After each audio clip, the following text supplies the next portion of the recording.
ఏవండి, ఈరోజు ఏ కూర వండమంటారు? మన పెళ్ళైన కొత్తలో చేసావే వంట, అబ్బాబ్బాబ్బా! అప్పుడు నువ్వు వండిన బంగారు దుంపల్ని ఇప్పటిదాకా గోడల్ని మేకులు కొట్టడానికి, కుంకుడుకాయ విత్తనాలను పగలగొట్టుకోవడానికి ఉపయోగిస్తున్నాం కదా. వంట చేస్తుందంట వంట. నీ మొహం తగలయ్యా. ఇటువంటి పెళ్ళాం దొరికినందుకు చెప్పుకోవాలి.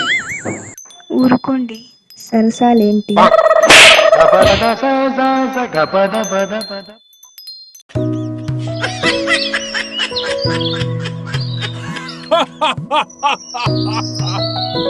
ఓ సోమన్న, ఈ మూర్ఖుడు రాజుకి తెలివి చెప్పేదెవడు? ఇంగరోడికి జుట్టు మీద పన్ను వేయడం ఏంటి?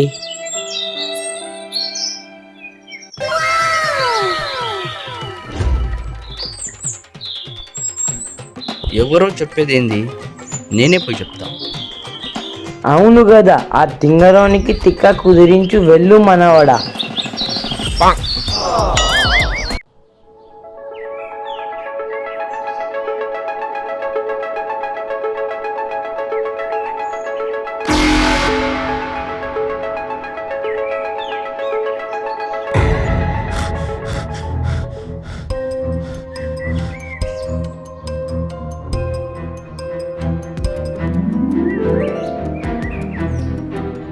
కుమారా, నీకు ఏ ఆపద వచ్చినా ఈ మంత్రం జపించు.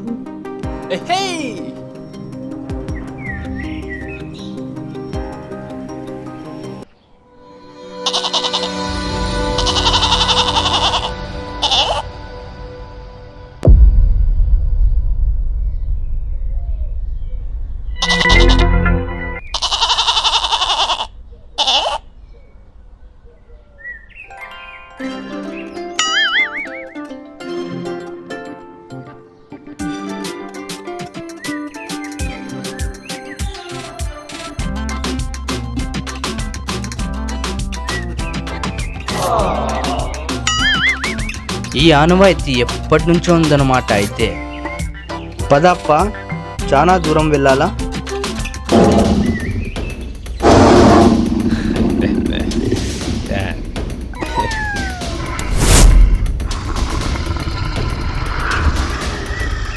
ఈ పులిని బహుమతిగా ఇస్తా.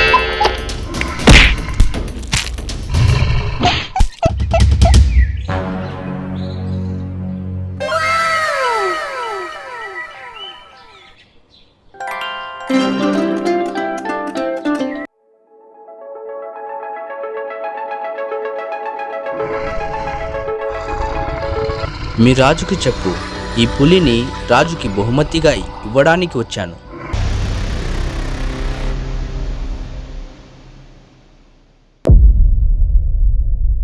సరే, ఆయన రమ్మను. ఈయన ఎవరో చాలా తెలివైనడున్నాడు. ఈయన నేను హెచ్చరిస్తాను. నువ్వు చూడడానికి ఎంతున్నావు? నువ్వు నాకు బహుమతి ఇచ్చేవానుగా. మీరు కోరుకోవాలే గాని ఈ రాజ్యానికే బహుమతిగా ఇస్తాను. ఈ పోటీ మాటలే తగ్గించుకుంటే మంచిది. ముందే రాజ్యంలో ఇబ్బందులు ఉన్నాయి. రాజ్యంలోనే ఇబ్బందులా? అవును. అదేంటో అవి చెప్తే తీర్చేస్తాను. ఇంత గొప్ప తెలివితేటలు ఉన్నాయా నీలో? నాకు తెలివి ఉందో లేదో మీ ప్రశ్న అడగండి. అబ్బో, సరే. నిజానికి అబద్ధానికి ఎంత దూరం ఉంది? జవాబు నేను చెప్తే ఏం బాగుంటుంది రాజుగారు? మొదట అతనికి అడగండి. ఏం తెలివంతుడా, ఇంకా నువ్వే. తస్సదియా, నిజానికి అబద్ధానికి ఉన్న దూరం బెత్తడు రాజుగారు. అబ్బా, సరే. ఇంకో ప్రశ్న.